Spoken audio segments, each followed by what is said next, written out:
You've given us plenty. Sir? You've given us plenty. Compared to other countries, we are rich.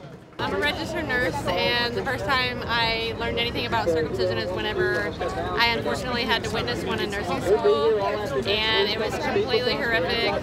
They even numbed this boy, and he screamed so hard that he literally passed out from the pain, and they took the baby back to the parents, and they lied straight to their face. They said, "Oh, he did great, he just fell asleep," and they just acted like it was nothing. And so then I started researching about it whenever I was pregnant with my son, and basically all my instincts were just like validated through my research. I was like, you know, they're born this way, they should stay this way, and it's not like some birth defect.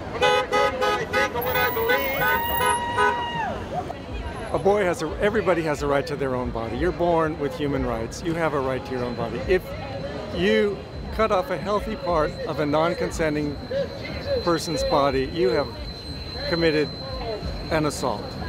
And it doesn't matter what your excuse is, you have committed assault. It's different if somebody has an urgent medical need, but by definition, when by the standards of American medicine, they only cut healthy boys.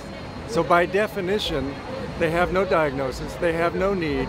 By definition, they're all literally an assault. So basically we're wearing the wound externally to show, basically kind of shock the public, because, you know, if we were out here protesting female genital mutilation, wearing a blood stain, everybody would be like, yes, obviously that is so wonderful, you know, but for some reason men just turn their back on boys. It's basic human rights issue. No parent should have the right to alter any child's genitals. His dick should be his decision. There's no mother or father that should be able to make a decision on how a man's dick functions or what it looks like. It should be his decision. My son, all of us are born with our own body parts. He was born with his whole penis, and a lot of people want to take that away for the looks, and that's based on their personal preference, and that's his own body. He should be able to have a choice about what he wants to do with his own body. Just like people who are transgender, when they're older, people aren't agree with what you want to do with your own body, but it's your own body and you get to decide what you want to do with it. And that should be for our girls and boys. They should be able to decide what they want to do with their own bodies when they can consent to a surgery that is irreversible. I believe that it is a trauma and it affects a child for life, and it's a human rights violation. I also believe it's the beginning of rape culture.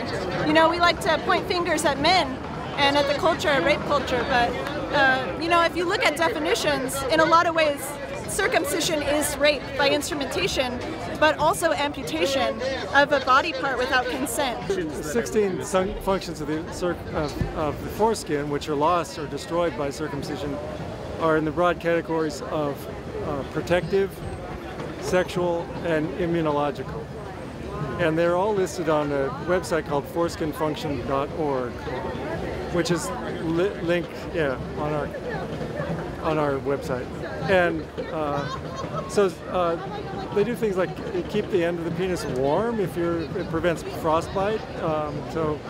One of the polar explorers would refuse to allow circumcised men on his expedition because they would be more susceptible to frostbite on the head of their penis, because the foreskin is richly innervated and also richly vascularized, so there's lots of blood supplied, and it keeps the head of the penis warm, like I said. There are also secretions which have immunological effects. But the one that most people are interested in is the sexual function. That is that the foreskin has thousands of nerve endings. An anatomist told me there was between 3,000 and 10,000 was his best estimate. I work at the nursing home. I never saw issues, and I bathed my men. I was up and personal in it, and I never saw any issues, never. But I tell you what, my females constantly having issues, UTIs, yeast infections, but never my males. Yeah, no, so like you can't say that. Like I can get what you feed them, if you're breastfeeding or not, your diapers or not. Cutting off a part of their body part, no, I'm not gonna give you that as a parental choice. I just think that we've been lied to as a society for decades, and we've been brainwashed to think that circumcision is what should be done to boys, and this is what we do. We're changing society by speaking the truth and educating people on the lies of circumcision and what we've all been led to believe for so long.